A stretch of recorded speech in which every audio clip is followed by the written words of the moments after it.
Carolina, yo los voy a admitir a todos. Está bien, gracias. Y sí se está viendo lo que está compartiendo doña Mónica. Yo lo estoy viendo perfecto. Perfecto, gracias.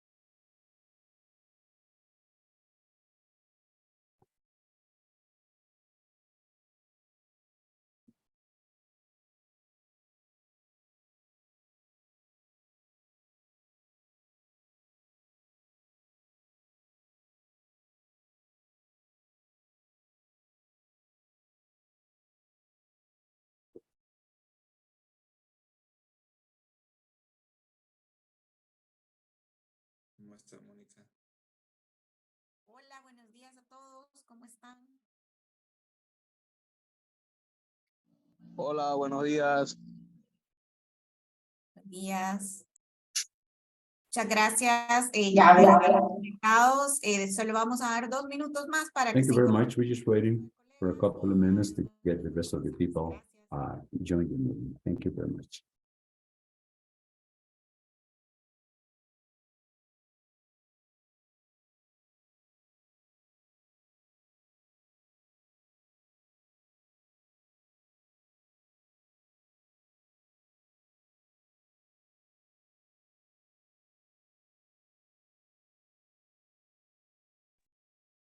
Hey, Monica. Hi, Melissa. Nice to see you. I'm glad you're doing better. Yeah. And I just realized I did not send you the presentation. I can do it, but do you want me to send it to you or who, so they can have it in so case anybody wants it?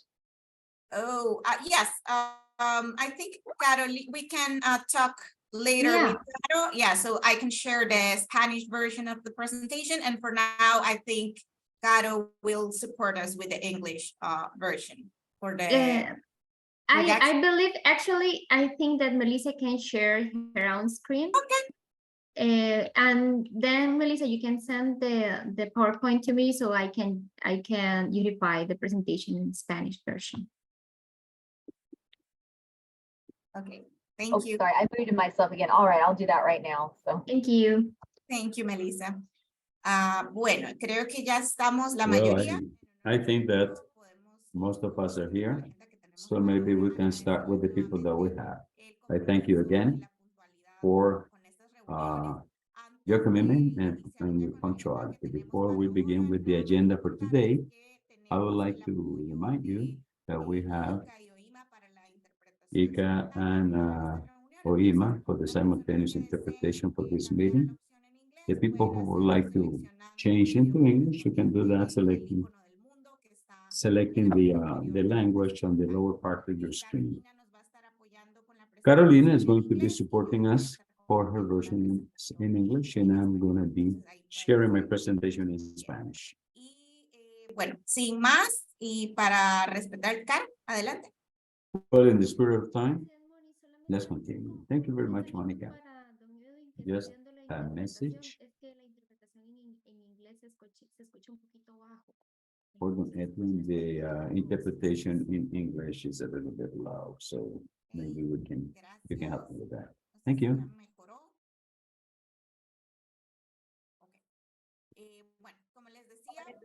As I said before, we're going to go to the first point of the agenda, the welcome words. I'm going to pass the floor to Nestor first. Carolina, is it better now? No, it isn't. Tal vez si me das un chancecito para decirle a Guido a ver si le puede subir el volumen. Gracias, sí.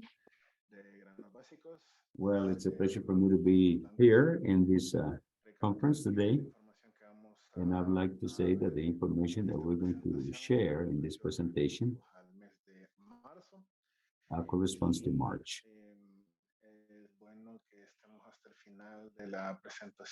And it's a good thing to be up to the end of the meeting because we would like to know about the prospects, the planting prospects for the harvest that begins this week and next week. So we would like to see the prospects of the other countries. I would like to thank Melissa's presence today. to see what is the prospect of the harvest of yellow corn in the U.S. and also the issue having to do with international prices. That would be on my part, and thank you all. Thank you all for being here today. Thank you, OIMA, for allowing this presentation to be possible. Carolina, thank you very much. It's a good thing to have simultaneous interpretation services. So I'm going to pass the floor to the next person.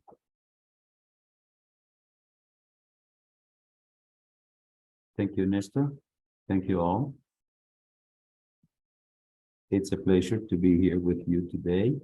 Unfortunately, Lorena had another commitment.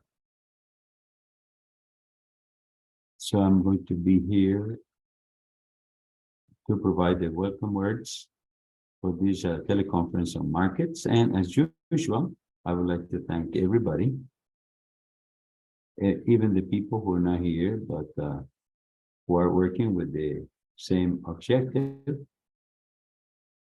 And thanks to the effort of everybody, we are going to be able to have these services such as this teleconference. Thank you very much. Thank you, thank you, thank you, Nestor. And we are going to begin with the technical issues for the meeting. I would like just to mention that Mario Rodriguez is here in the meeting, and we thank him for his time. It's always a pleasure to be able to have him on this calls. Mario, we're going to adjust the agenda, if everybody agrees, to be able to begin with the climate, because Mario would like to keep his time in the meeting. So I'm going to pass the floor to Mario. Mario, adelante.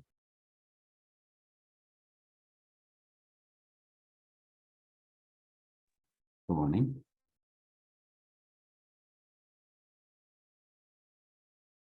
I'm going to begin with the presentation of the climatic area. Can you see my screen? Well, good day to everybody. It's a pleasure to be here with you. I'm going to make a brief presentation about the climatic conditions and the forecast for the next months. A revision of conditions, we're going to have a deficit of rain in most of the region, in as much as in some areas we had above average rains, maybe at the beginning of the rainy season, in some residual moisture that we kept on the previous season. The conditions have been mostly of irregular rains, and another variable, which is temperature, above average, depending on the countries, that move from 1.5 up to 3 or 4 points centigrades. In other countries, this has been an important factor, especially moving to the north, where we have very hot mornings, and we go to normal conditions at night, but there's always a lot of humidity. This, unfortunately, affected together with the dryness of the soils, and this can be seen in the heat points that have been reported in the region, where we see an increase in some areas that we didn't have before, but that continued to be present. Irregular rains in time and space in some areas. And if we do a review of the rain in the past 3 months, we can see, for instance, that we have from January 16 to April 15 deficit in rains, especially in the Caribbean region, in Honduras, connecting with the RRIM region in Nicaragua. Panama is showing a rain below average in the last 3 months. Some rain situations above average in Costa Rica, especially in the Pacific areas. And low rains in El Salvador, in areas connected to the Pacific with rains below average. In Guatemala, we have seen normal rains or average rains or above average, especially in the rain connecting Quiché and Alta Verapaz in the low departments up to the Escuintla region. Concerning the Dominican Republic, rains above average have persisted. There's no a lot of variation in the past 2 months, although we can see a deficit in humidity in the northern part of Guatemala, extending to areas with low rain, like in El Salvador and Honduras. And something interesting that was observed is that this is concerned to rains that happen at the end of February and beginning of March, when we have above average rains in Olancho, in the dry season, in the dry area. We can see this here that connect to the center of Nicaragua, Alaras, moving to the Pacific areas in Costa Rica. In Panama, we had low below average conditions. And in the last month, for the most recent conditions, we can see how the situation worsens. The dry season in Guatemala, Quiché, Quetzaltenango, and we begin to see a signal in the departments of Savanchi, Zacapa, El Progreso that tend to be part of the dry corridor.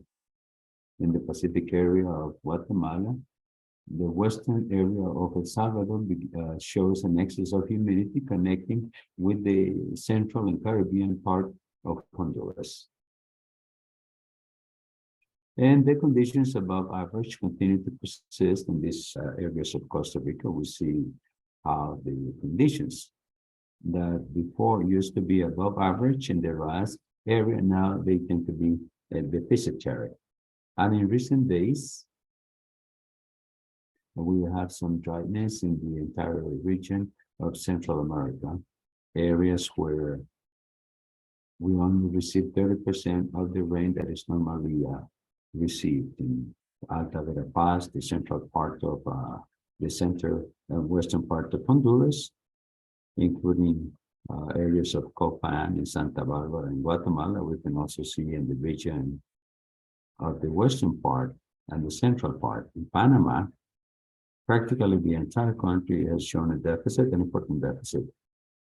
The best values, quote unquote, are between a 60 and 75% of rain that in orange that we see here, and very low areas between 75 and 90% focalized in the Caribbean part of Honduras and the center of Guatemala. Remember that for the northern countries, Guatemala and the Fonseca Gulf in Honduras and El Salvador, at this point in time is when we usually begin to see the first rains at the beginning of the rainy season.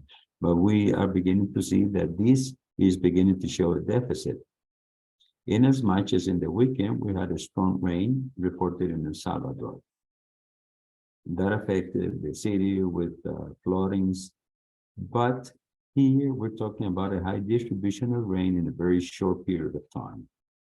And this is something that has to be established, because in the long term, these rains continue to be, unfortunately, below average. How has this impacted our vegetation? We can see that the entire part of Honduras, vegetation is below average in the central part, and the other areas are close to the average, but there is a signal of deficit in Guatemala. Remember that here, we are just talking about the health of the vegetation in the areas that we are observing. It is interesting to see how this residual moisture in the Pacific of Nicaragua, in the Fonseca Gulf, show conditions of vegetation above average, in the same way as in Costa Rica, where in as much as we're having rains below average, vegetation is showing healthy conditions. Concerning the beginning of the rainy season, we can observe where it already began, and we use an accumulated of 26 millimeters in the first rainfall, and in the areas where it began a little late. This bordering area between Costa Rica and Panama.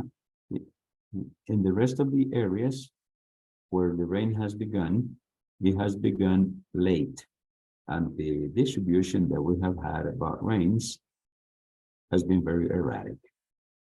Moving to the forecast, we have an irregular beginning in the establishment of the rainy season. We expect rains below average from May 2023 with an irregular distribution in time and space. Temperatures above average are forecasted during the Primera season.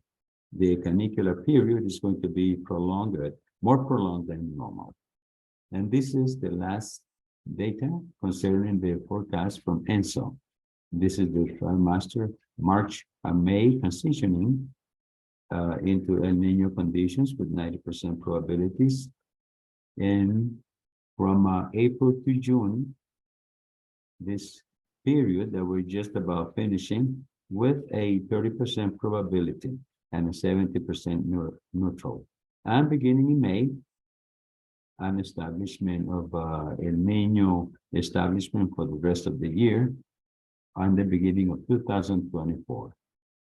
It is beginning to understand that under these conditions, and we have to remember that some areas may have a normal beginning, but the rainfall, considering the continuity of the days, could be very difficult from what we have and what we experienced last year when we were influenced by the conditions of the Niña.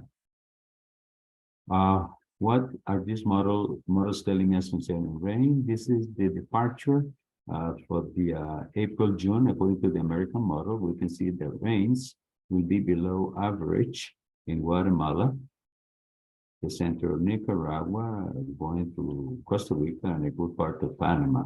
That will be below average, very consistent with the model, with the European model that provides us these conditions below average for the entire region, and the model for the Meteorological World Organization.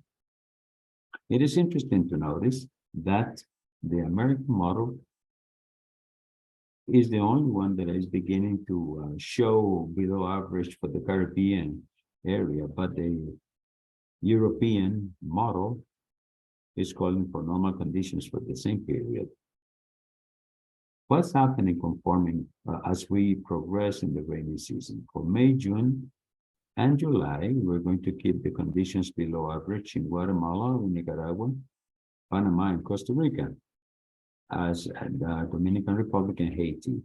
These signals persist for the entire Central American region in the European model, but here we include part of the Dominican Republic and Haiti, and the model of the World Meteorological Organization is clearer to show rains below average.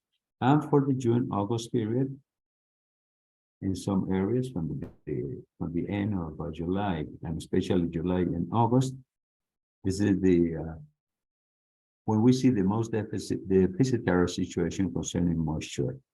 In the entire Central American region, we see rains below average, to the exception of some areas such as Laran and part of Honduras. Here, the Dominican Republic with the rains below average, and the European model is consistent with the conditions below average in the same way as the one of the World Meteorological Association. We think about the conditions of temperature that could be expected. We can see how the temperature here is being shown above average in Guatemala, part of Costa Rica, Nicaragua, and Panama. For the period April, May, and June, the situation shows temperature values. The same is true with the model of the World Meteorological Association. In time, as we progress in time, there's no signal to see a significant change concerning the values of temperature expected. Therefore, it is very important to do this evaluation beginning now, rains below average, and how this is going to impact the soil. We notice that with higher temperatures, we're going to lose permeability. We need more rain to have more infiltration. The soils will be with very high temperatures, and this would reduce the filtration properties after the first barrier. And the storage that could happen in the soils could also be reduced significantly in an important way, not only to affect the plantations, but also affecting other values. This is the map that has been generated in Central America. We can see that most of the region, according to meteorological services, shows normal conditions, to the exception of some areas in the Pacific area of El Salvador and the eastern part of El Salvador, and this area in Honduras that is going to show rainfall below average. The Caribbean region in Honduras could also be showing conditions below average. In Costa Rica, the Caribbean region is going to show rainfall below average. It is interesting to see how Guatemala has conditions above average in these areas and part of the transversal part of the northern part. This is what the meteorological services are showing for the period of May, June, and July. Now, concerning the hurricanes season, we have this information from the Colorado University. This is when they present the forecast. And here we can see that the initial forecast shows a season slightly below average. We see that concerning storms that have been given a name already, the average 14.6, according to the different statistical models that they use, they have been able to generate a forecast of 13 storms with names. Concerning the most intense hurricanes, they have a 3.53 concerning the forecast of the different models, and they have made an adjustment to 2 in their final projection. Using similar years, we see that the values seem to be more adjusted to the forecast presented by the university. Let's remember that these are the forecasts of the models, the most respected models in the world concerning the forecast of hurricanes. And this is the analysis made by the university of similar years, and we can see predominant conditions of the last 23 years. We only have a beginning in 1969, and then from 2002 to the present. There are 7 years of these years that correspond to the conditions of the new century, which come very close to the average.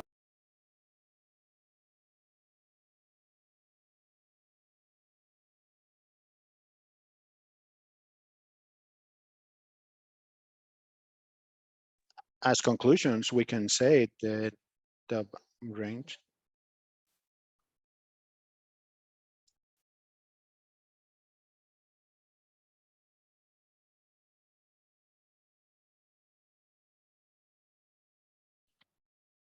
and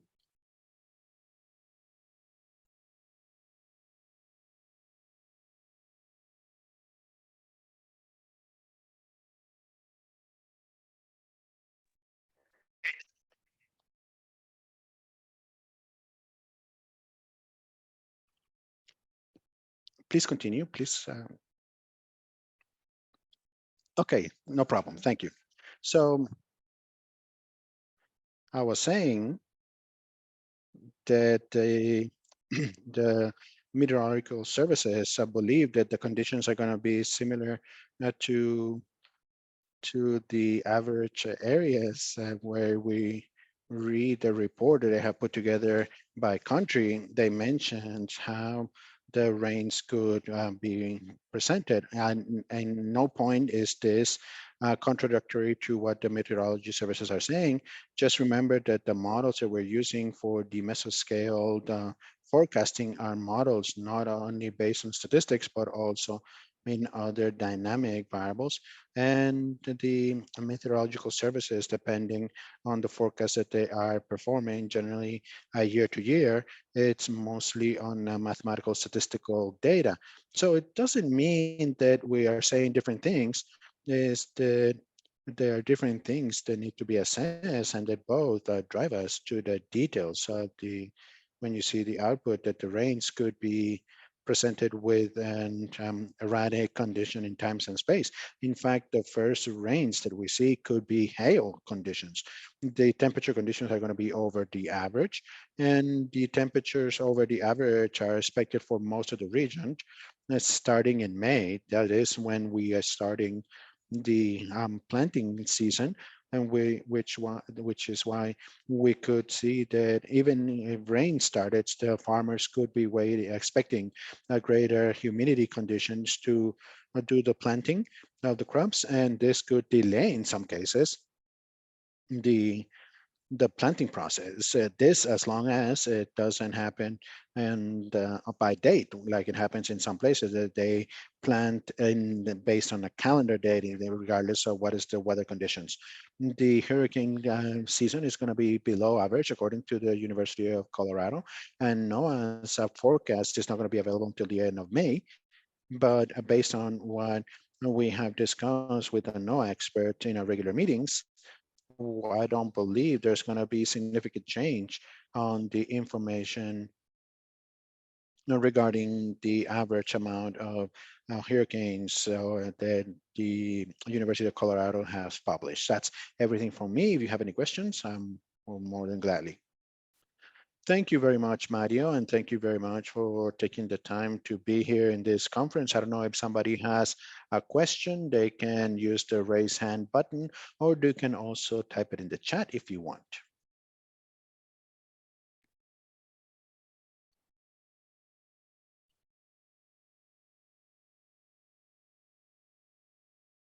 Okay, so we don't see any hands up or any questions in the chat, so I think everything was clear. Thank you. Thank you, everybody, for your attention, and have a great day. Thank you, and have a great day as well. So now moving along our agenda, I'm going to share my screen, and we will go into international prices, where we have June helping us. Give me just a moment to share, and please let me know that you see my screen.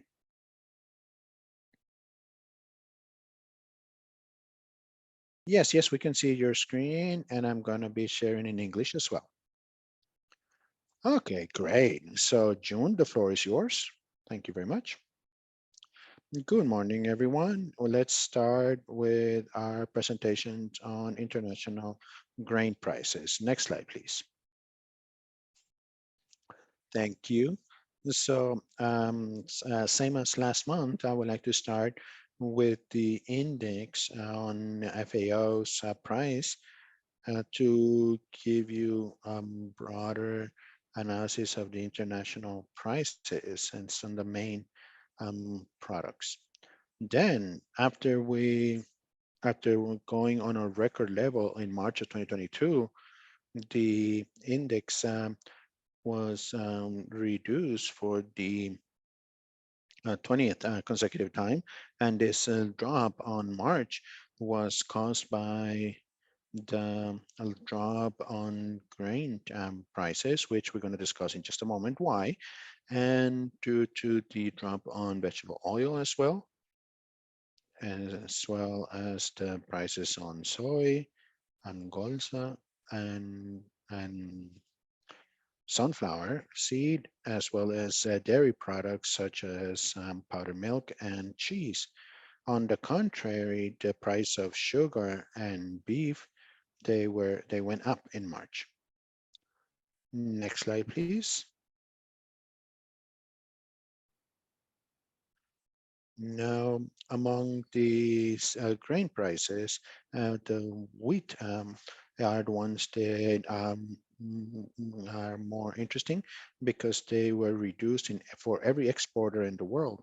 And this drop, well, it's because of the great amount of availability and also because of the extension to exports from Ukraine through the Black Sea Grain Initiative.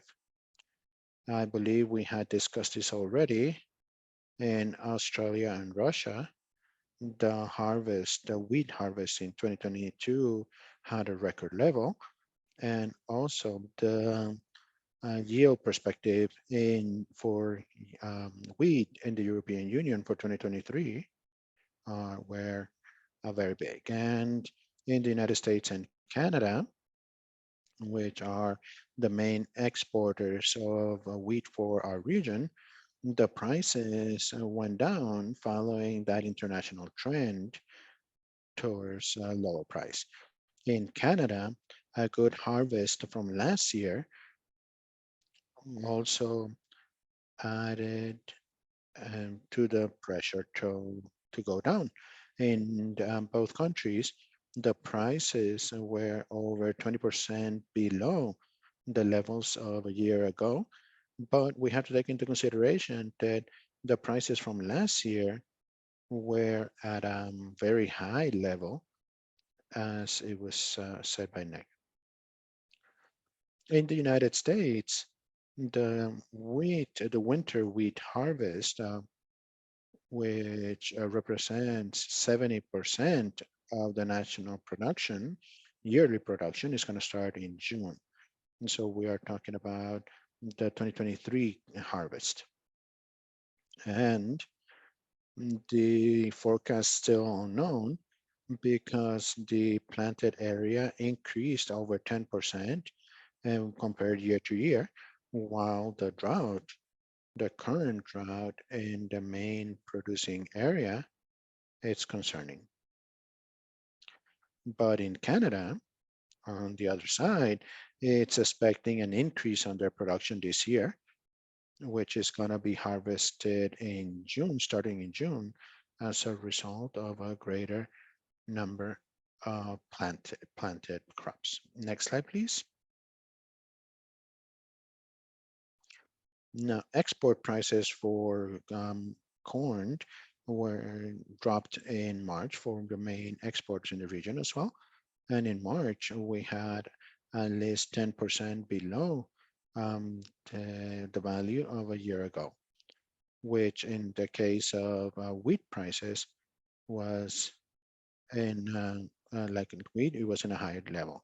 And the reasons for the drop in March on corn was the reduction of exports in the first quarter of 2023 in the United States and the seasonality in Argentina and Brazil.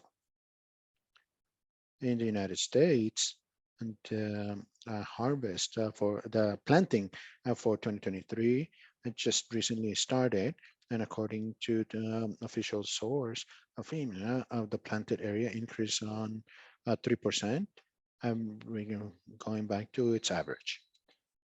In South America, the production forecasts are mixed because they are expecting a record harvest in Brazil, while drought is affecting the crops in Argentina. The harvest in these countries, Argentina and Brazil, it's undergoing right now, and it's going to continue all the way to August, especially in the case of Brazil, where the two campaigns are very extended, while the harvest in the United States would start in September.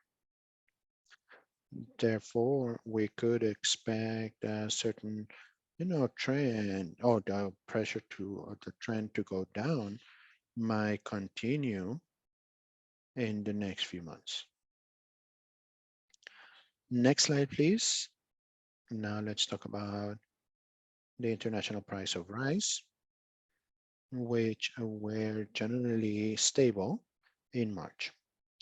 And they were at least 10% over the levels of the previous year. In the case of the United States, the prices dropped just a little bit because the pressure towards the high it comes from the previous harvest that were over average, which were obtained in the 2 previous years, that sort of compensated for the drop in international demand. And given the low supply of the American rice, then the prices were 21% over their levels. The harvest for 2023, the planting for 2023 is going on right now, and they are expecting the planted area for rice to increase 16%, a lot compared to the previous year. But still, the planted area would be slightly below the average. Okay, now, and so for the South American rice, the prices reduced slightly in Argentina and Brazil as a season, but in Uruguay, in spite the ongoing harvest, as well as the other 2 countries that we mentioned before, the prices went up slightly as a result of the high international demand. In the countries of South America, they are expecting the rice production for 2023 to drop in compared to the previous year due to a smaller area planted, and given the yield of the crops affected by the dry conditions that have been developing in the last few months of the 2022. That's from all my presentation. If anyone has a question or comment, let me know. Thank you very much, Yoon, and thank you for sharing this information with us. I don't know if somebody has a question, and you can use the raise hand button or through the chat. I don't see any questions, John? I do have one question, Monica. Go ahead, Robert. Thank you, Joan, for the presentation. I would like to understand more when you say that the United States, they reduced exports in the first quarter of 2023 was because of the drop in the prices. Are you referring to the export prices because they had a stock in the country? Is that what you mean when you say that? So you're talking about the corn prices, right? No. Right now we are talking about the international prices, the export prices, not the domestic prices in the United States. So the export, the reduced export, also it's because to less demand, but I should have said that since they considered it because of this reduction in the exports, they were foreseeing that the stock was going to increase. The stocks was going to increase for the 2023, and this was going to increase. That's why with these expectations, the prices have been gone down. Thank you for the question. Yes, it was a very relevant situation that I didn't explain before. No, thank you. And thank you, June. Thank you, Robert. Anyone else with a question?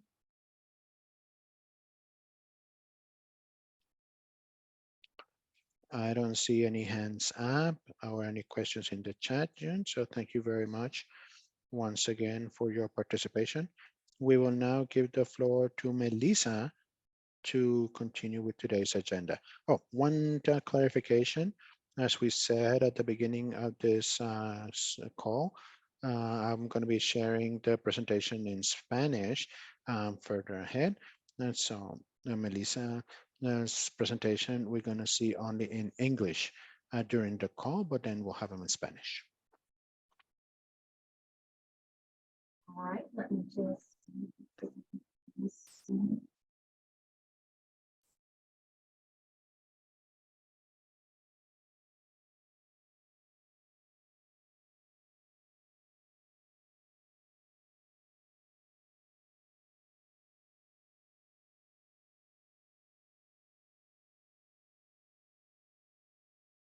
And it's doing something funny to me, so sorry about that. But I guess we're gonna look at it like this. Once again, this is an update on the USDA corn projections for this upcoming year. Go ahead and go through the slides. Once again, this just came out from our WASDE report last week, so this is the most up-to-date that we've got. The 22-23 corn outlook is for reductions to both imports and food, seed, and industrial use. We are expecting unchanged or very little changed ending stocks. Corn imports are being lowered by 10 million bushels based on observed trade to date. Also, feed and residual use is unchanged at just over 5.25 billion based on indicated disappearance during December to February's quarter. Once again, the feed, seed, and industrial use has been lowered by 10 million bushels and is once again reflecting cuts on corn used for glucose and dextrose and starches. Once again, that's a lot of feed right there, and also some gas supplies like ethanol supplies. With supply and use falling by also that same amount, ending stocks are unchanged at 1.342 billion bushels. The season average farm price is going to be unchanged at $6.60 per bushel. That has been seeing some volatility. We've noticed, or at least in our markets lately, that has come down quite a bit. The global coarse grain production for 22-23 is forecasted at 3.3 million tons lower to 1,436.3 million. This month's foreign coarse grain outlook is for declines in production, trade, and the ending stocks relative to last month. The foreign corn production is forecast down as cuts for Argentina, the EU, Serbia, and Uruguay are actually partially offset by an increase for Russia.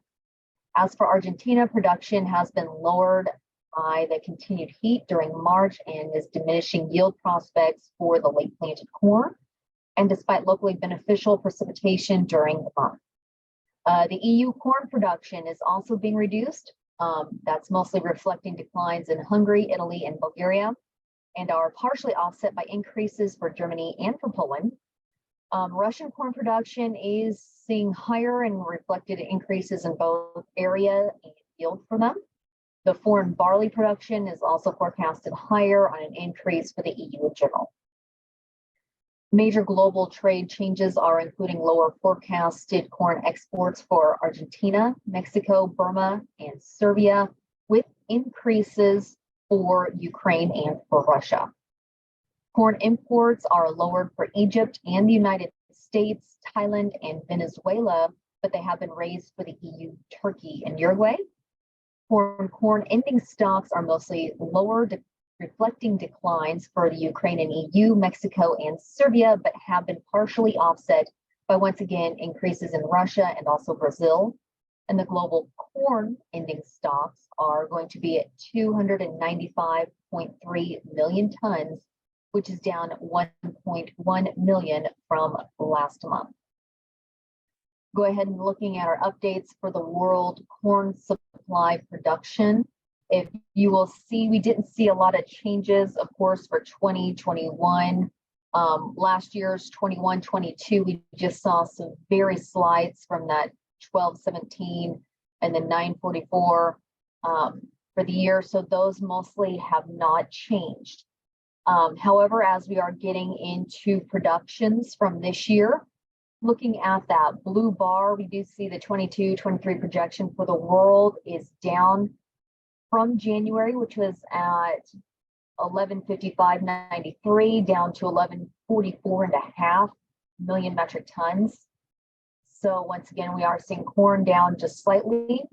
For the world, also the world, not including China, China seems to be the one that really is staying fairly steady, as well as the United States. The world production is down to 867.3, down from 878.3. That's that orange bar.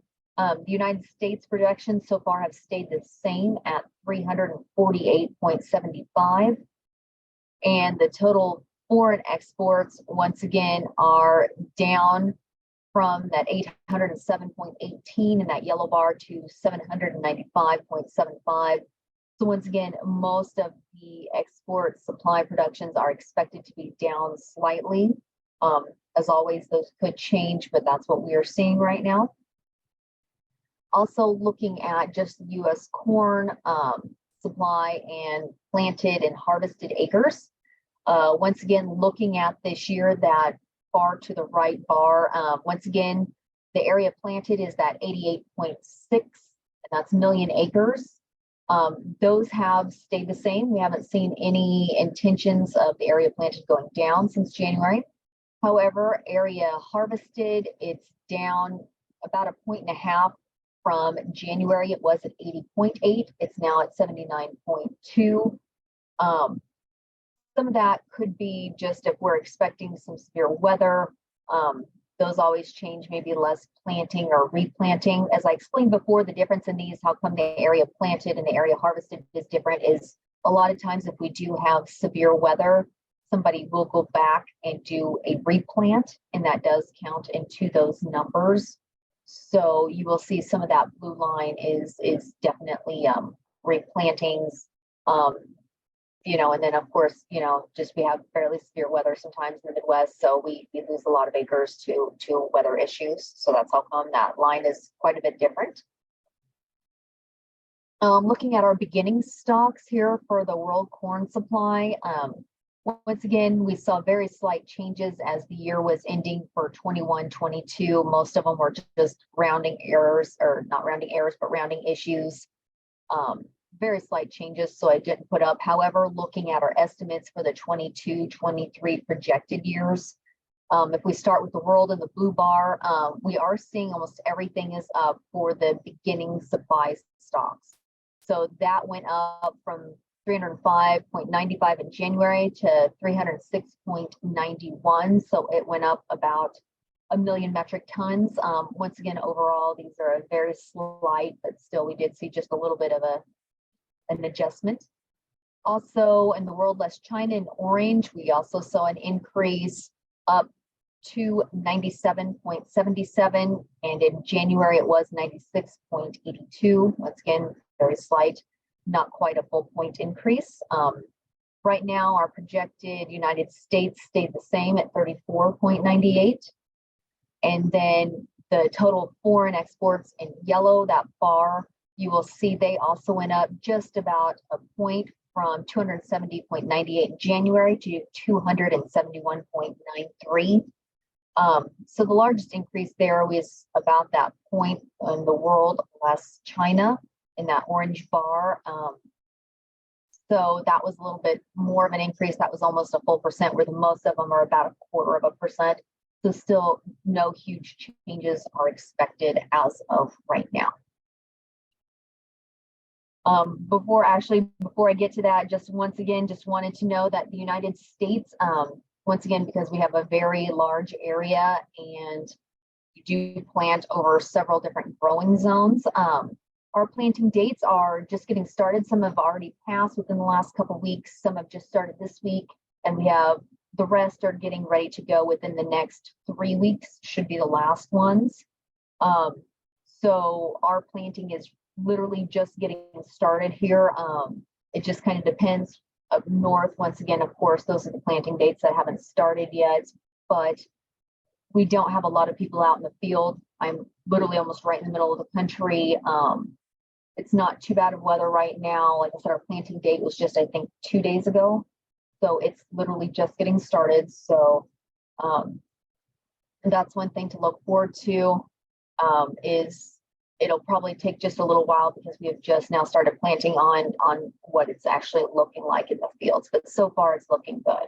Looking at the drought monitor, this was from January. As you can see, in the middle of the country, we had some pretty severe drought. And once again, that is in the middle to the bottom of the main corn planting area of the country. The ones over in the west where you see some spots just above California into Oregon and some other places, they do a lot more of specialty crops, fruit and vegetables. They don't do a lot of like corn, wheat, soy. That really for about 90-95% takes part in the middle of the country. However, if you look, that has been updated. This is the newest one that just did come out last week. Things are looking, the red spot got a little bit bigger if you can look in the middle of the country, but some of the red up above and the orange has lessened. So one spot, of course, is, and once again, that's at the very bottom of the planting area where not near as much takes place as it does just up above that, where you see the smaller red spots and into the yellow and brown. So that's a good thing. We've seen a lot less of that come through. So hopefully it will only affect a smaller portion of the corn planting area. And once again, there's also a lot of wheat and soy that gets planted in that part of the country. So those drought conditions have once again gotten a lot better. And we are expecting hopefully a little bit better conditions, just because I do a lot of corn reports in my job every day. The conditions are looking better. As I said, like you can see, the drought was much more, the severe spot is a lot larger in that one area, but as you can see, a lot of the orange has turned to yellow and a lot of that extra red has really truly gone away or gotten a lot lighter. So that's something that I think a lot of farmers around here are looking forward to, and I'm glad we've gotten quite a bit of rain over the last month and a half or so. And while there has been some severe storms, most of it wasn't like, it's not dumping 3 to 5 inches in an hour or two, which, as you know, is just actually just a problem. The water runs off. It doesn't really soak into the ground. They haven't had a lot of those, except for, like I said, in very small spots. So that's allowed the ground to really soak up the rain and kind of help these drought conditions. So that is also something to be monitoring. They're always looking at, of course, and it looks like we'll have better planting conditions than maybe we have hopefully had in the last couple of years if this kind of weather does keep up. The next one is, once again, this was the seasonal drought outlook as of January a few months ago. And this was January through the end of March. Once again, if you look, the drought persisting looked very severe. That big brown spot in the middle of the country, once again, most of that is planting, especially the northern half of that for the corn, bean, wheat area. And if we look forward, a lot of that has really started to let up as once again. That's expected through June. So for the next couple of months, it looks like we are going to still get some of those rains and some of that drought, and our key planting areas are going to be removed. That's really been persisting for about the last 1.5 to 2 years. So that is something, once again, the farmers and everyone is very much watching, paying attention to.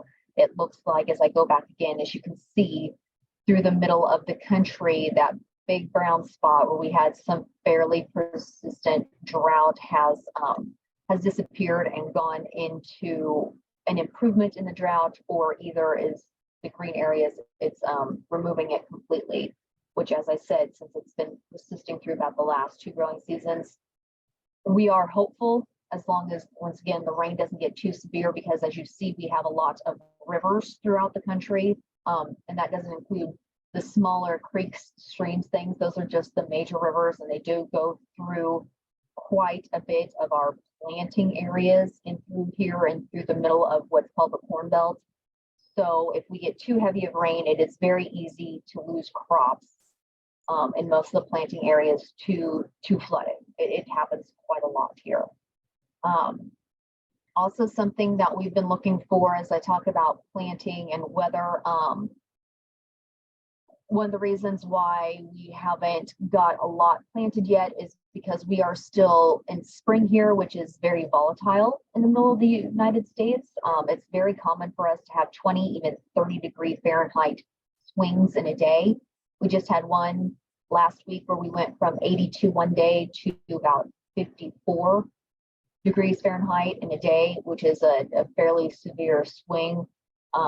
So some of the farmers really are prepping the fields right now. As I said, we just planted past our harvest date where I'm at. And that should be, hopefully the weather is going to even out a little bit. It's really hard on the crops, of course, being in the ground. I know a lot of you in the middle of don't have quite that volatile of a weather swing, of a temperature swing, but unfortunately here it's our basic way of life now. And so the farmers are kind of getting ready for that. But as I said, in the next few weeks, everybody will be open to planting dates. And what I mean by planting dates is the government, and you cannot get insurance on crops until a certain date here. And that's when they're sure that basically the weather is evened out, like it's freezing. You're not going to just lose crops to like some kind of snow. Of course, anything can happen with the weather, but that's when they've got like an 80-90% assurance that has passed, just looking at historical models and looking at the models this year. And so they will insure the crops in the ground. So as I said, it just passed here. The next couple of weeks, it'll pass everywhere. So planting, I expect, will really get started. I haven't heard from anybody that other than prepping the ground right now, just because, as I said, we're still having fairly severe swings throughout the area. But I'm suspecting within the next few weeks to a month, and definitely by the next time we meet, planting should be for us in the middle of the Corn Belt in full swing. So that's my updates. If anybody has any questions, please let me know.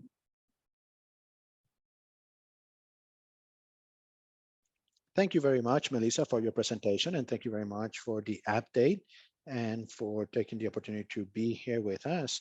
I don't see any hands up or any questions in the chat yet, but anyone would like to open their mic and have a question for Melissa, please go ahead.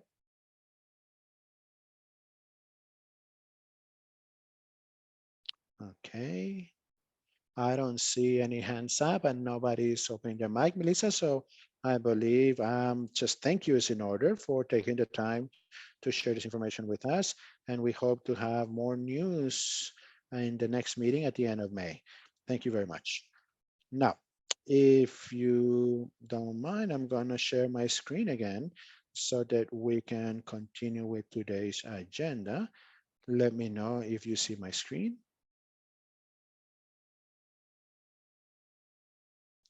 Yes, we can. Okay. And before we go into this point, and before I forget also, I want to ask all of you to, as much as possible, turn your camera on so that we can take a picture. Carolina is going to help us to take the picture of the group. We'll do that right now, yes? Yes, right now. It's a pleasure to see all of your faces in the frames there.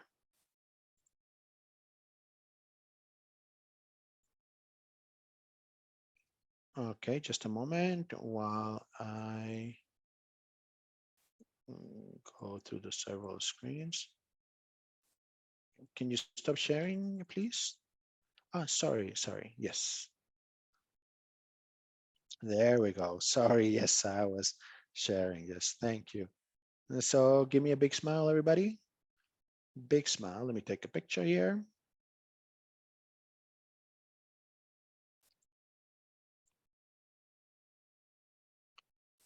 Okay, now let me go to the other page here, the other group. Okay, I see several people that have not turned their camera on. Okay. Okay, and let me see if there's one more screen. There we go. Okay, thank you, everybody. Thank you, everybody. I see some new faces here in our meeting. We want to thank our colleagues from PMA in El Salvador for joining us, and also to the Agricultural Economy Director of El Salvador that I see him around here as well. So thank you, everybody, and welcome to this discussion. We're going to continue with the end of our discussion. We are going to talk a little bit about regional price trends for this session. We're going to have our colleague and friend, Robert Cargamo. So we're going to be sharing the information between the two of us. I'll start with the information, and then Robert will take over with the last part. So let me go back to sharing my screen. I believe you can see it, right? Yes, we can see it. Okay, good. So let's get started. Like we've been doing this for almost a year, right? We're going to start with a little bit of information on the trend with inflation in Central America. Here you can see in this slide on the left side, the evolution of the annual inflation rate for every group, or general inflation rate. And on the right side, the annual inflation rate for food. As you can see, for March 2023, we see a deceleration, a little more relevant of what we saw at the beginning of the year for some of the countries in Central America. And within where we see El Salvador, Costa Rica, Dominican Republic, and Panama. In these four cases, the inflation reported at the end of March of 2023 reached the minimum of the last 12 months. As you can see in the graph, maybe it's not as evident, but I'm also sharing the table with the actual number for each country. And the deceleration we see in this country, so it's a little bit more marked than the rest of the region. The rest of the region, the inflation continues to have a very lateral trend, although has been reducing the growth rate that we saw in 2022. Most of the cases in the region stay over 5%, the exception being Panama, where we see considerable reductions. And starting March, also Costa Rica, which is showing a general inflation rate of 4.4%. It's also worth mentioning that although we are looking at a deceleration, the comparison point for 2023 takes as reference the price peaks we see in the first half of 2022. So we have to be very careful on how we read these numbers, because although we see a deceleration, this continues to show an increase in the general price level. Now, also important to mention that in spite of this deceleration in the inflation rate, it doesn't really mean that this deceleration is because of a smaller growth of the food groups in the countries that I mentioned. In fact, there is a deceleration in sectors such as energy. Some other countries, it's fuel that are decelerating. In the case of El Salvador, I think it was energy, like I said before, yes, and other relevant areas that are part of this index. But in the case of food, the rates have remained over 10% in all the countries, with the exception of Panama and Dominican Republic. In Panama, I have to clarify that the trend has been towards growth, and the growth in the food sector has been less due to policies that they have implemented. Among some of them, we can mention the price controls that have been going on for almost 2 years now, and that has translated into a completely different behavior to the rest of the region. And in the case of Costa Rica, the interventions on the exchange policy have contributed to an important consideration of the inflation rates compared to what we saw in the previous year, where we were able to see very important peaks. Now, regarding the prices of fertilizer and fuel, another element that we have been monitoring very closely since 2022, the urea prices, which is the comparison that you can see here on the graph on the left, we were able to see a reduction in March of 2023 but they stay over the quinquennial average. The prices are already looking very similar to the levels observed in March of 2022, but it's important to mention that in such a month, the prices were already showing a very clear trend towards a high. And so it's normal for prices to continue to wind down in the next few months following international market trends, but they may stay over the average at least throughout the rest of the trade year 2022-2023. In the case of fuel, we were able to record stability in average for the countries in Central America. You can see this in the graph on the right side. But same as fertilizer, the prices stay over the quinquennial average. In the case of diesel, which is diesel fuel, which is what we see here, the price levels are higher than what was observed in March 2022. So now going into basic grains, I'm going to start with white corn first. And in March, we see that in Central America, the prices, the wholesale prices remain very stable in average, as you can see here in the monthly variations in the graph on the right side on the green bar.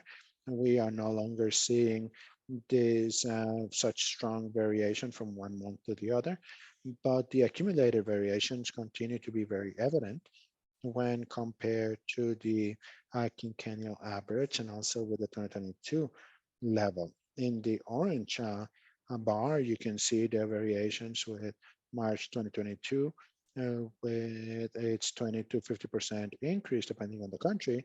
And on the gray bar, we see the variations on the average for the past 5 years, which show an increase of 60 to 70%. Also, to be clear that in spite the original production for this trade year is going to be close to average, the high cost of production due to the increase of fertilizer and fuel, as well as transportation, it's been reflected and has sort of distorted in one way or compensated, yes, more specifically, the seasonal lows, the expected seasonal lows. So the prices have stayed in higher levels in spite the general availability of the grain. Now, going now into corn, the supply, as I said before, we expect it to be in average numbers. We expect this to be in supply due to the remaining inventory of the first harvest and second harvest of 2022, as well as the regional and international production. There's also a forecast of a higher demand, a raise in the higher demand, especially on due to the production reduced in some survival crops. Although this doesn't mean that it's going to be more grain available, it does create an additional demand of market prices, market purchases due to reduced reserves in this group of producers. In the case of international prices, Juma already mentioned this at the beginning of the session, the prices of yellow corn went down in March. We have the increase of planting in the United States, a reduction in Brazil, and depreciation of the currency in Argentina as well, are some of the factors that have made cheaper in some way or reduced the price trend that we saw in 2022, where we were able to see, very high price levels.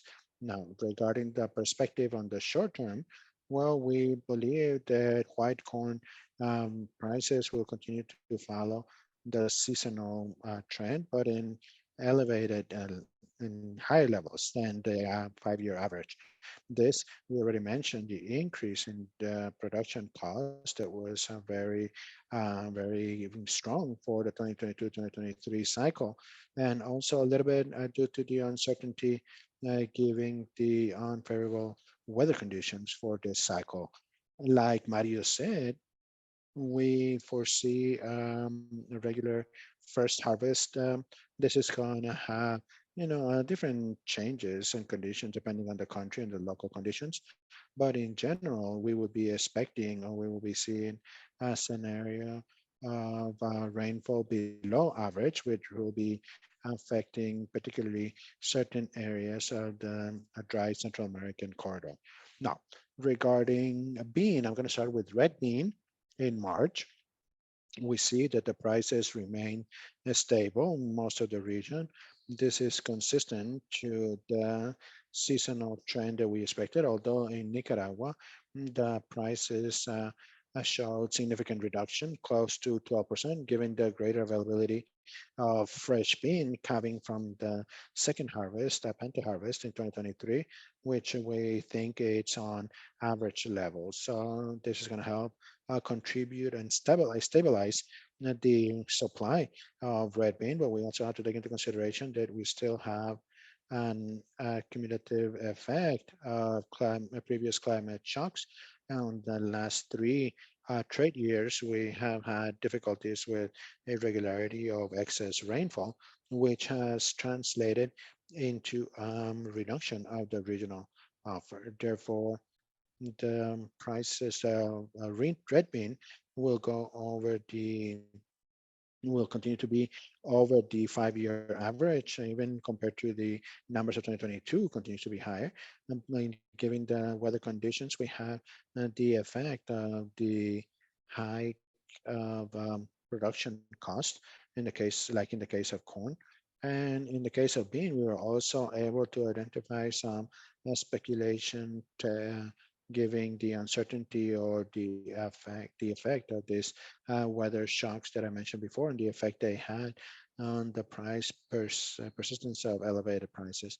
On black bean, I will give the floor to Robert so that we can finish this presentation. Thank you very much, Monica. Well, to move along, we're going to talk about black bean.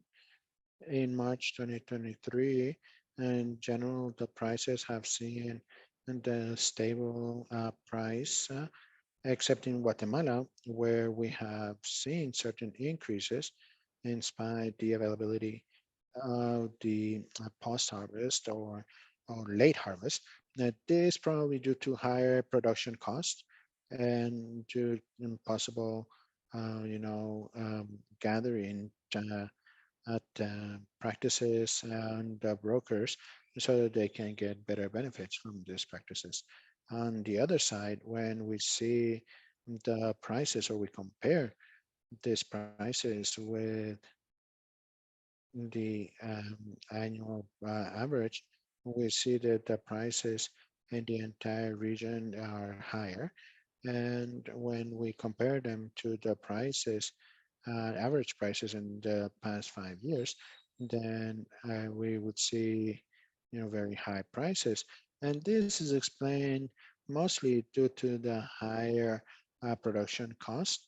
Already my colleague Monica mentioned how the prices of fertilizers have been moving, and of course, this has an impact on the production cost, the fuels as well, and other types of costs associated to the production of bean. Now, there's also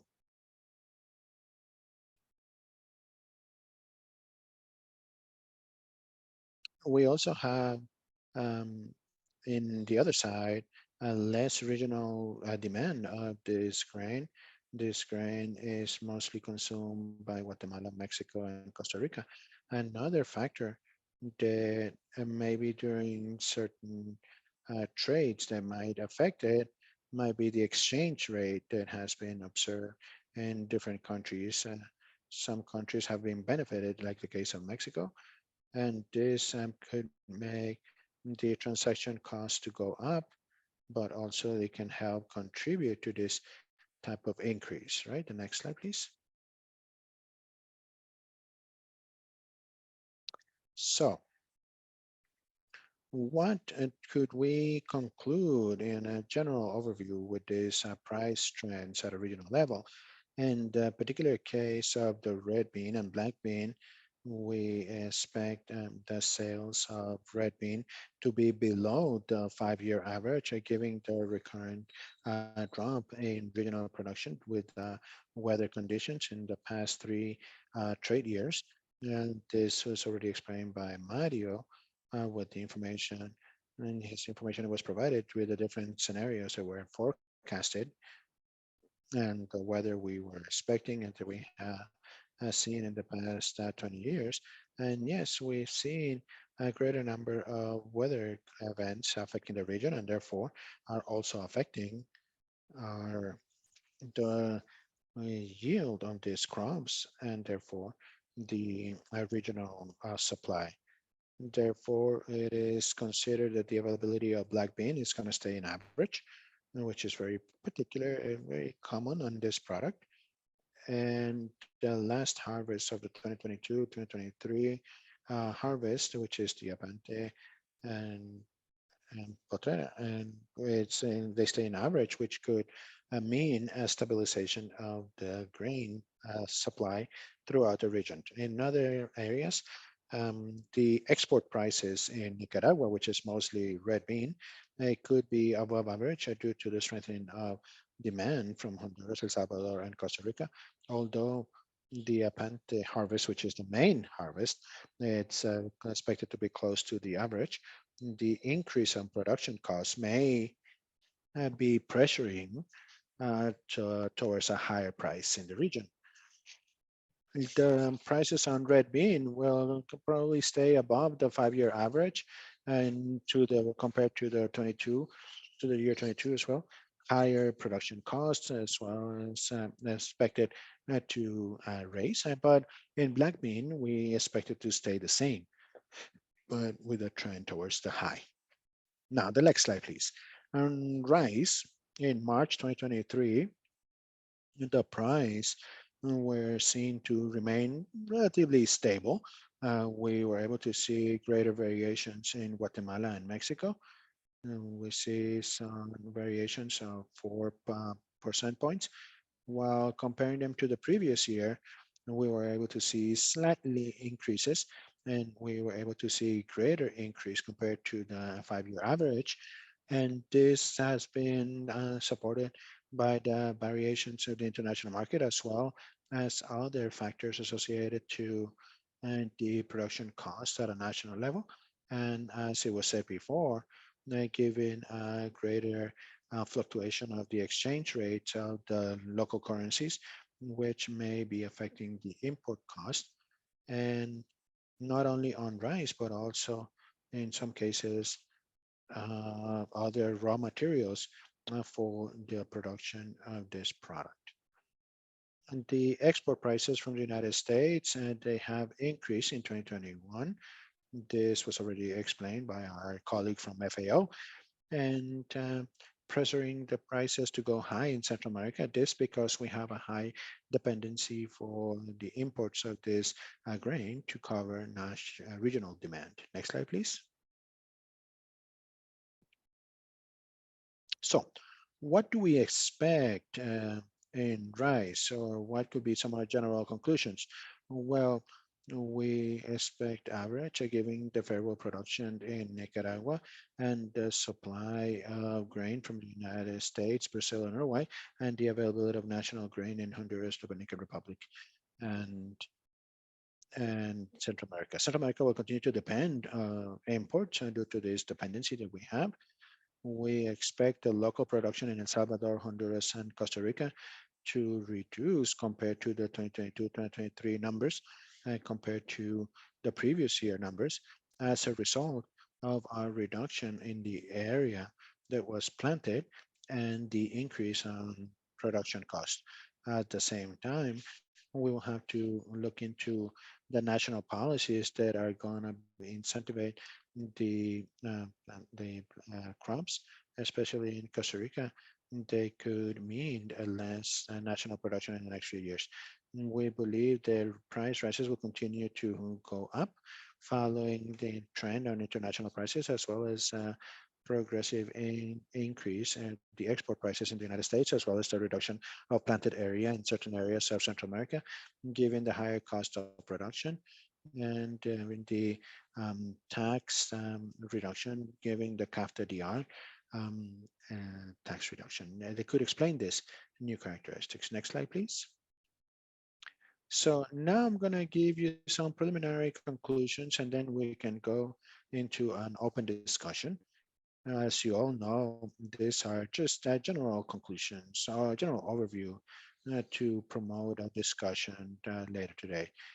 The international prices of corn, yellow corn, and white corn, they reduced at the beginning of the year, and the increase of the production area helped us contribute to this trend. In this particular case of wheat, for example, there is an increase in the international offers, and the continuity of exports from Ukraine have an important export due to the signature of an extension term of this initiative of the Black Sea have promoted a lower price. The price of rice in the United States will stay above average, giving an adjusted supply to international levels. In March 2023, the inflation rates in average was lower, but it stayed over 5%. General inflation reduced to its lowest point in the last 12 months in El Salvador, Costa Rica, El Salvador, and Dominican Republic, although inflation in food continues to have high rates. The price of white corn were established in March, with the exception of Guatemala, where we have seen increases giving to the seasonal reduction of the national fresh grain, and this continues to be significantly higher than the levels observed in 2022 and the 5-year average.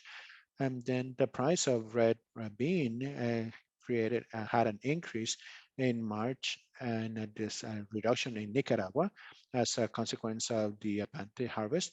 The prices continue to be above average, and this pressure by the current effect of climate events, which have already been explained here before, and raise on the production cost, while the black bean has remained stable in average, and in average is expected to continue to stay above the 5-year average. We expect the price in rice to continue to stay above the 5-year average, following the trends of international prices, especially from the United States. With the reduction in Central America of the production in Central America could increase the sustained increase of the prices during the rest of the trade year, 2022-2023. I believe there are several factors that are interacting here, both in the region, within the region, with these basic grains. Although I also believe, as it was explained before, that I believe there's a very high sort of dependency in certain grains, specifically, yellow corn and rice, which could have a greater impact of the prices in the next few months. That's everything I had for you. Now we go back to you, Monica, to get some questions going and maybe discussing the information that we have presented. Thank you very much, Robert. I don't know if there's any questions. I was not able to see the chat. Let me see here. Ah, yes. Sorry. My apologies that I didn't see the chat before. Yes, thank you very much to all of you for your participation. We also see people from FAST team, Ileana here as well. Thank you for joining our call. Anybody has a questions on this part of the conference, of this conversation on the forecast, what Robert mentioned? Okay, if there's no questions, then let's go into a conversation, open conversation then. Okay, we shared some ideas to facilitate the exchange along the lines to know if there's information about the harvest planting forecast for the first harvest of 2023. in the case that it applies, right, for the countries in the call here, and also to get to know, if possible, what are the contingency plans or some of the measures that are being considered to mitigate any weather conditions, unfavorable weather conditions that we expect to have this year. So we sent these questions to all of you beforehand, and we're going to give the floor to each of the countries so they can share this information. And if you don't mind, let's start with Dominican Republic and Panama because they have a different time zone and we don't want to get too much into the lunch area. So trying to keep that in mind. Let's see if we can get started. Dominican Republic, do you have a microphone available? Because I know that you've had some complications in the past. Are you here?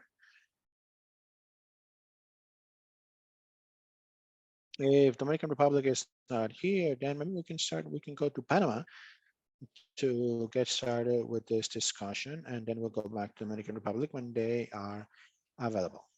Okay.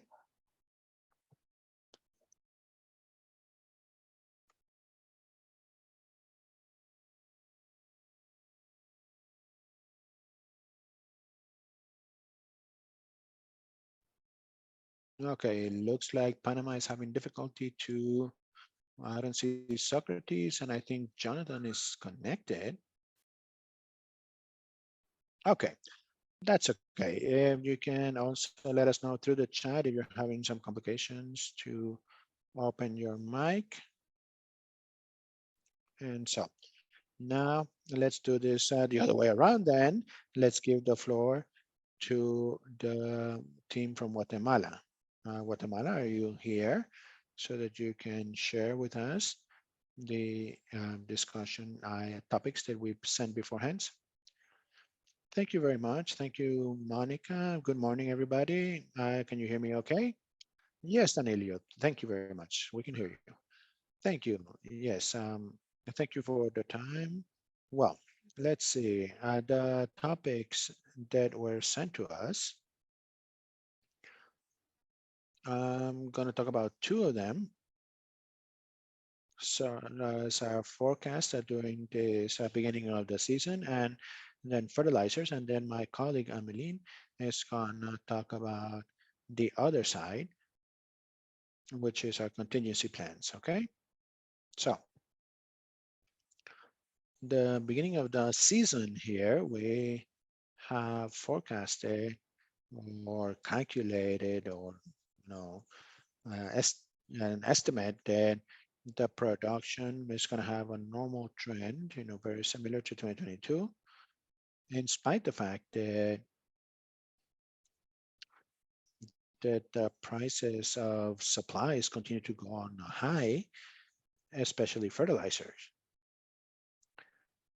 And we believe, well, we have an office of Geographical Information and Risk Management at the Ministry of Agriculture that is also considering a slight reduction in the area, planted area, and the yield given the weather conditions and the agricultural supplies. And this well, from talking about the climate conditions, this could have a direct effect in the Chimaltenango, Tepen, and San Marcos regions, which could have a very important stress level due to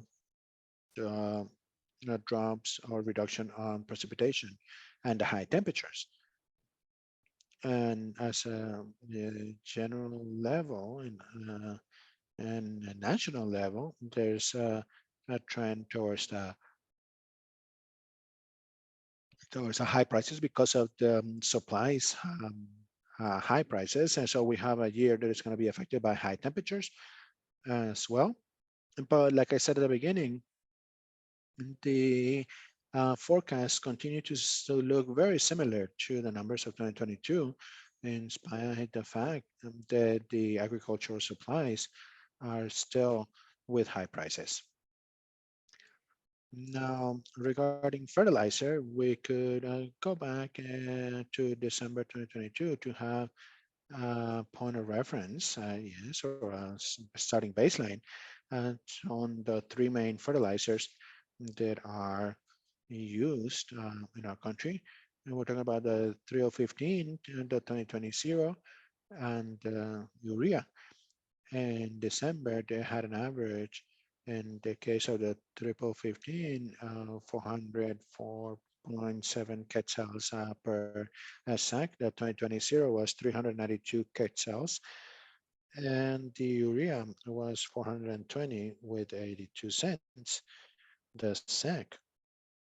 In January, the triple 15 had an increase of 13 quetzales per sack, giving us an average of 421 quetzales per sack. This represents an increase of 3.20% compared to December 2022. The 2020 shows an average of 406.21 quetzales per quintal per sack, with an increase of 13.76 quetzales, which is an equivalent to 3.53%. In the particular case of urea, we see a reduction in the price equivalent to 3.57%, with a drop of 14 per quetzales per sack.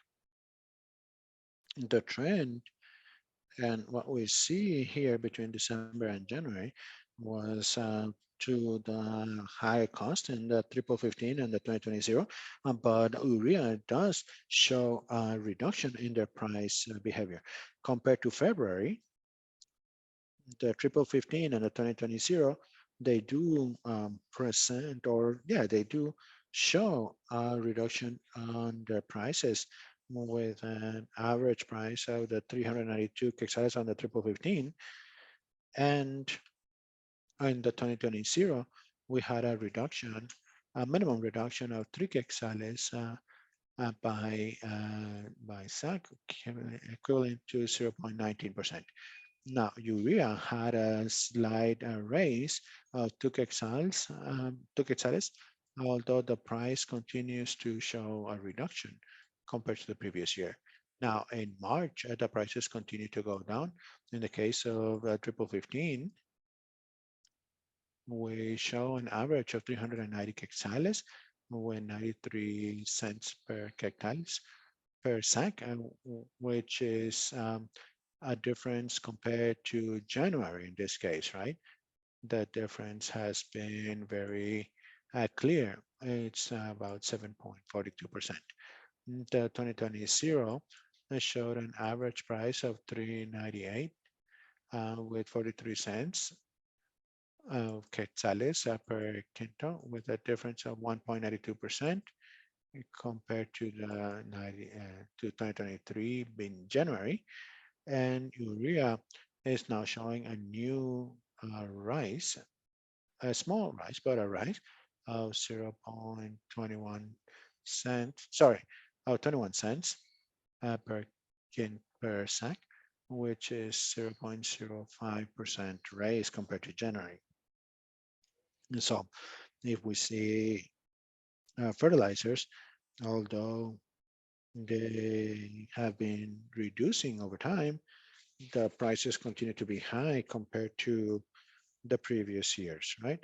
And that's something that has an important effect on the yield and the planted area, And so we are, in expectations of what's going to happen with these crops, especially corn and bean, which is especially important for us. So now let me give the floor to my colleague Harmony so that she can tell us about the others. Hi, good morning. Yes, we have some contingency plans on the possible effect due to a lack of rain in the 2023-2024 cycle. The Ministry of Agriculture and Food will continue to have technical assistance in the different regions of the country, focused to strengthen the agricultural and livestock areas using mechanisms that can be accessible to the population, such as training and technical assistance on family farms, on food storage, to conditions of vulnerability for the restoration of their productive sectors. People that are in conditions of vulnerability due to loss of harvest due to weather's conditions. We're going to have some payment plans for soil conservation trends, and do we have the agricultural insurance? Thank you very much. Thank you. That's everything we have from Guatemala. Thank you. Thank you, both of you, for that information. I don't know if anybody has a question or a comment from the rest of the group. If not, then we can go to El Salvador to share their comments on the topics. Sorry, Monica. Hi, I do have one question. Go ahead, Mario, right? Yes, yes, thank you. So, and something that was mentioned before by our colleague Danilo, he said that some products are going to be affected with a smaller reduced area and reduced yield due to weather conditions and the increases of fertilizer here in Guatemala. So we would like to ask, which crops do you consider are going to be the most affected ones this year? Thank you very much. Thank you for your question. Well, so, we are following up on corn. This is something that we monitor very closely. We are trying in this forum to follow up on that, but still we can send our question to our geographical and strategical decision-making department to get more accurate information on which products do we have under observations or can be considered vulnerable given these conditions. So we could, send your question and send the answer back to you through the regional office. Okay, thank you very much, Danilo. Yes, I will then expect your answer. Thank you very much. Thank you very much, Danilo. Mario, just to confirm, you are from the Bank of Guatemala, right? Okay, okay, thank you. Okay, just to make sure that I know where to send you the information. Okay, if we have no other questions, let's go to El Salvador's discussion, please.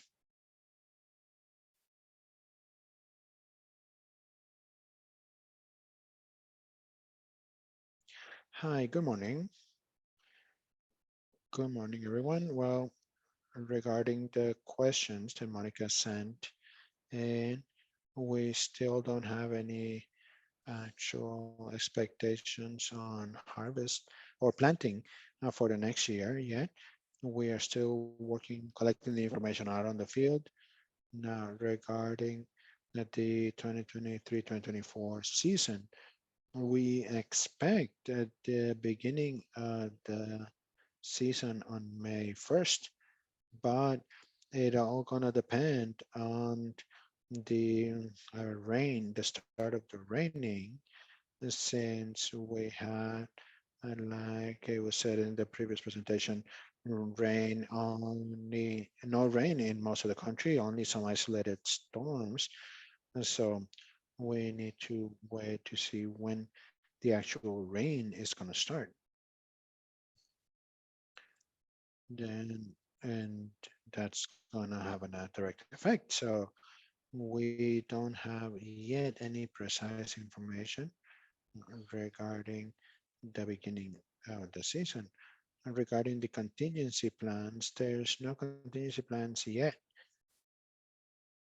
with regards to the stockouts, since what we have forecasted so far is just the the the seed delivery packaging that is going to be starting and probably next month, but we don't have any contingency plan per se, then, then we'll consider that lack of supply. In the case that any contingency plan is developed, we will be supplying the information. Now, regarding the price behavior and fertilizer availability this year, we've seen a reduction on the use of fertilizer given the season mostly because the companies and the agricultural services have not had much supply given the very low demand at the beginning of the year. So therefore, the prices in the first quarter have remained very stable compared to the end of the 2022 year. Now, then by March, we're starting to see a slight reduction, especially in the granulated fertilizer and the formulas, which is close to 12 to 14%. We are talking about the SUSE formula and the 2020 formula, and it's 220 pound presentations. We are also seeing an important reduction in the smaller sizes. We hope that by April, and we still don't have the final numbers, but we are seeing a trend in the values to continue to reduce. For example, for the end of April, so far we've seen, or we hope, that it's going to be close to 4 to 6% reduction for the triple 15, similar to the 2020, and we hope that it would be according to the trend on the sulfate and the ammonia. We would maintain it at 4%, most probably that reduction. When talking about the urea has numbers all the way to March compared to the beginning of the year of a 3 to 5% reduction. And this, given that there are purchases are not being done yet of the inventories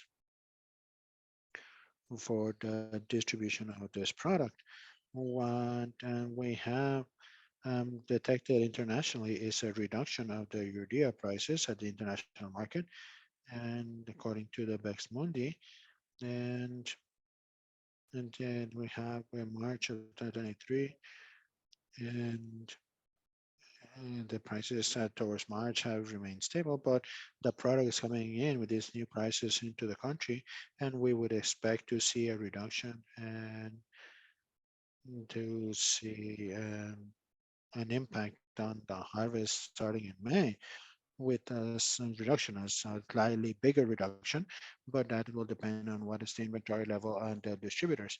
In the case of the agro services, which is what we supervise the most, the price is being reduced slowly, but as I said before, we hope that this can increase a little bit.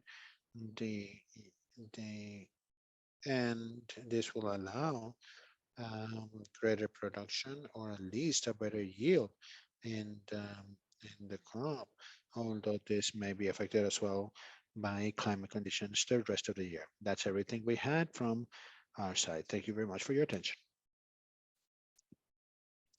Thank you very much, Nestor. Anyone has a question for El Salvador? From anyone else in the room? Anyone? Comment? Question? Okay.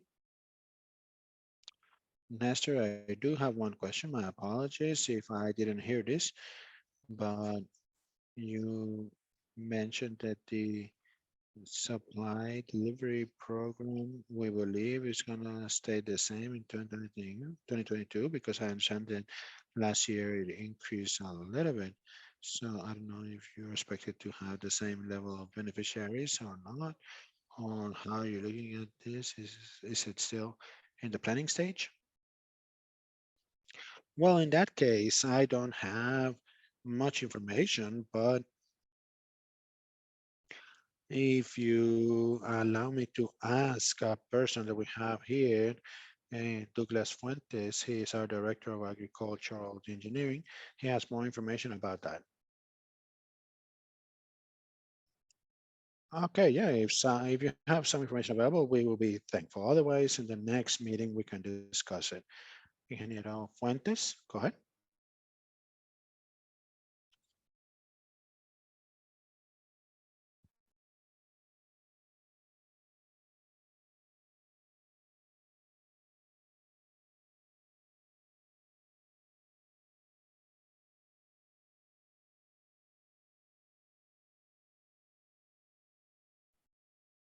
Okay, if we can talk about this next meeting. Yeah, I think the engineer is not ready, but yes, we will have the information available for the next meeting.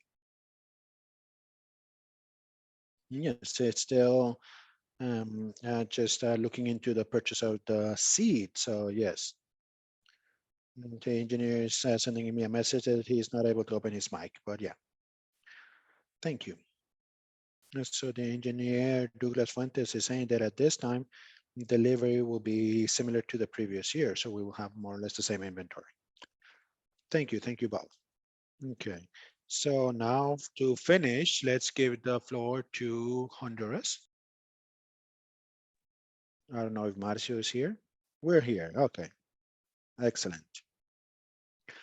Now, regarding the expectations for the beginning of the season, this week, yesterday, in fact, we had a Copeco event, which is the official weather entity with Flores and the Ministry of Agriculture. So we expect tomorrow to have a press conference to give the different sectors in the agricultural side the technical information from the specialists of the Agricultural Secretariat. Regarding the contingencies for this year, we will be awaiting the deliveries and bonuses. Bonuses that is giving in the first and the post harvest. Now we are giving a bonus to the basic grains. Now there's also a bonus to the coffee sector and a bonus to the livestock sector. So this year we're going to be delivering this different bonus. And right now there's also debt refinancing policy going on. Certain farmers have a debt in the bank and are not able to get, financing to continue to provide production. This morning was published that the National Insurance and Securities Commission it made a decision to benefit the farmers. Yes, and this is what we discussed just recently. Yesterday, we had the Senados Copecos, the climate perspective. There are certain regions in what we call the dry corridor, where the amount of rainfall is not going to be good at all, but these are not high production areas yet.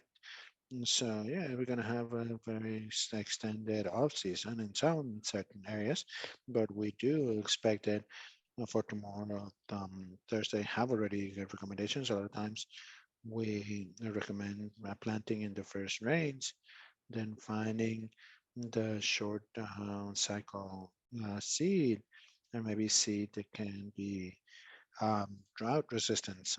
In each region, the technicians will do the recommendations depending on what Senados Copeco provided for each of the regions. Regarding the agricultural inputs and supplies, we always have an issue with urea. The numbers from our history, they show that for the first half of April, where we are in right now, in 2021, the price was 650. The historical price before this was 450, 500 lempiras. So in 2021, we see an increase trend start. In April, the first price was 2050. In April of 2022 was 1300 lempiras. And right now, the price we have is 750.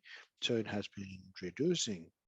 In January, this year was of 1,025 in such a way that 1,025 till now we're in 750, which already reflects a reduction in the price of urea, which is one of the products that has a greater impact in our agricultural sector.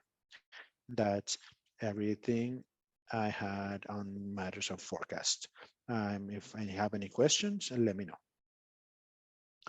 Thank you very much, Marcio. I do have one question about that bonus for livestock.